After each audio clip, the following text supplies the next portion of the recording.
السلام علیکم ورحمۃ اللہ وبرکاتہ۔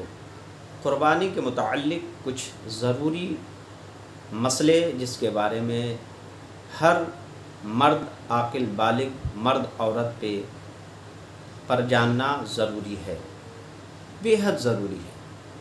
اس لیے کہ اگر اس مسئلے کو ہم اچھے طریقے سے نہیں سمجھ سکے تو ہم گنہگار ہو سکتے ہیں، کیونکہ بغیر مسئلے کی جانکاری کے ہم اگر کوئی عمل کرتے ہیں تو ہم گنہگار ہو سکتے ہیں اور عذاب کے مستحق ہو سکتے ہیں۔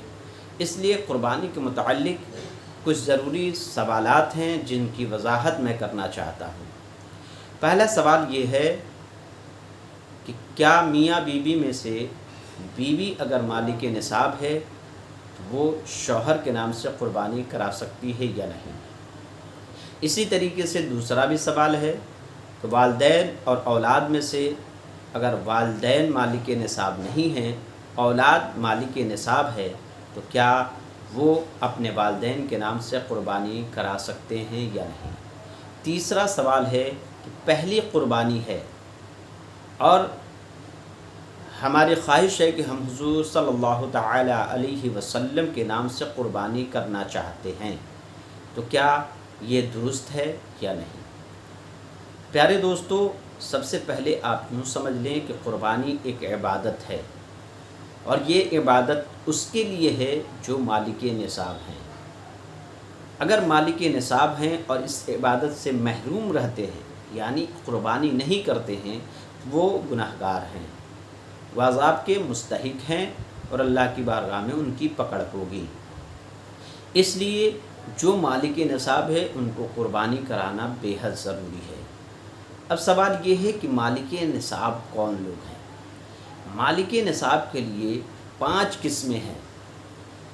نمبر 1، جن کے پاس 52.5 تولہ چاندی ہے وہ مالک نصاب ہیں، یا جن کے پاس 7.5 تولہ سونا ہے وہ بھی مالک نصاب ہیں، یا اتنا کیش ہے جس سے آپ 52.5 تولہ چاندی یا 7.5 تولہ سونا خرید سکتے ہیں، تو بھی آپ مالک نصاب ہیں۔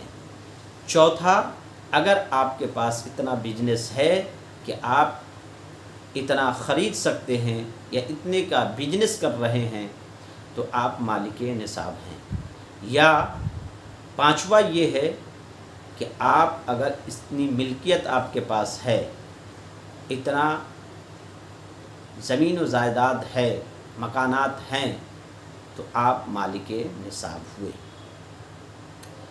پہلا سوال جو لوگوں نے کیا ہے وہ یہ تھا کہ میاں اور بیوی، اگر بیوی مالک نصاب ہے تو وہ شوہر کے نام سے قربانی کرا سکتی ہے یا نہیں؟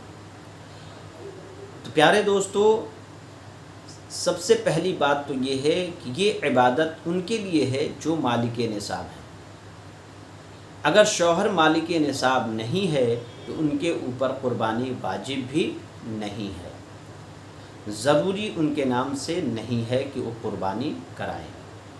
اگر بیوی مالک نصاب ہے، اگر وہ اپنے نام سے قربانی نہیں کراتی ہے اور اپنے شوہر کے نام سے قربانی کراتی ہے تو یہ گنہگار ہوگی، یہ اللہ کے عذاب کا مستحق ہوگی، اس لیے کہ شوہر مالک نصاب نہیں ہے، صرف بیوی مالک نصاب ہے، تو بیوی کو چاہیے کہ بیوی اپنے نام سے قربانی کرائے۔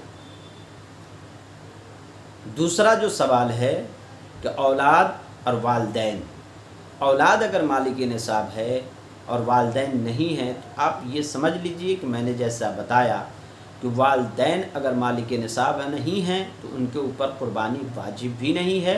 یہ عبادت انہی کے لیے ہے جن کے اوپر واجب ہے، یعنی جو مالک نصاب ہیں وہی لوگ قربانی کرا سکتے ہیں۔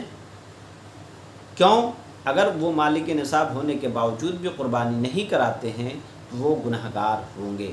تو اولاد اگر مالک نصاب ہے تو یہ نہ سوچے کہ ہم اگر نہیں کرائیں گے تو والدین ناراض ہو جائیں گے یا غصہ کریں گے کہ ہماری زندگی میں ہی اپنے نام سے قربانی کرا رہا ہے، یا دنیا ہم کو کیا کہے گی، دنیا ہمیں تانا مارے گی کہ ماں باپ زندہ رہتے ہوئے یہ خود کے نام سے قربانی کرا رہا ہے۔ تو پیارے دوستو، ہمیں نہ دنیا کی باتوں کو سننا ہے، نہ دنیا کی باتوں کو ہمیں سننا ہے، نہ ہمارا دل کیا کہہ رہا ہے اسے سننا ہے، بلکہ ضروری یہ ہے کہ ہمارا مذہب اسلام کیا کہہ رہا ہے، ہمارا مذہب اسلام کیا کہہ رہا ہے، ہمارا دین کیا کہہ رہا ہے، ہمارے شریعت کا کیا حکم ہے، اور اللہ تبارک و تعالیٰ کو کون سا عمل بے حد پیارا ہے، اس پہ ہمیں غور کرنی چاہیے۔ تو یہ سمجھ گئے ہوں گے کہ کن کے اوپر قربانی کرانا ضروری ہے اور کون لوگ قربانی کرا سکتے ہیں۔ اب رہا سوال تیسرا کہ حضور کائنات صلی اللہ تعالی علیہ وسلم کے نام پر ہم پہلی قربانی کرانا چاہتے ہیں۔ تو پیارے دوستو، اگر آپ پر قربانی واجب ہے تو ضروری یہ ہے کہ پہلے آپ اپنے نام سے قربانی کرائیں۔ اگر اللہ تبارک و تعالی نے آپ کو اتنی مال و دولت دی ہے، آپ کو اتنا وسعت بخشا ہے کہ آپ 1 نہیں 2 نہیں 3 نہیں 4 5 قربانی کرا سکتے ہیں، اگر اتنی طاقت ہے تو آپ اپنے نام سے بھی قربانی کرائیں، حضور کائنات صلی اللہ تعالی علیہ وسلم کے نام سے بھی قربانی پیش کریں، اور صحابہ کرام، شہدائے اعظام، اولیاء کرام کے بھی نام سے قربانی پیش کر سکتے ہیں، اپنے والدین کے بھی نام سے قربانی پیش کر سکتے ہیں۔ اگر بیوی ہے، اگر اس کے پاس اتنا مال و دولت ہے کہ اپنے نام سے قربانی کرانے کے بعد اپنے شوہر کے نام سے بھی قربانی پیش کر سکتی ہے، اس کی اجازت ہے۔ اگر اس طریقے سے آپ نہیں کرتے ہیں اور صرف دوسرے کے نام سے قربانی پیش کر دیتے ہیں تو آپ بھی گناہ گار ہوں گے۔ یہ درست بھی نہیں ہے کہ آپ خود مالک نصاب ہو کر دوسرے کے نام سے قربانی پیش کریں، یہ درست نہیں ہے۔ اگر ایسا کرتے ہیں تو آپ گناہ گار ہوں گے۔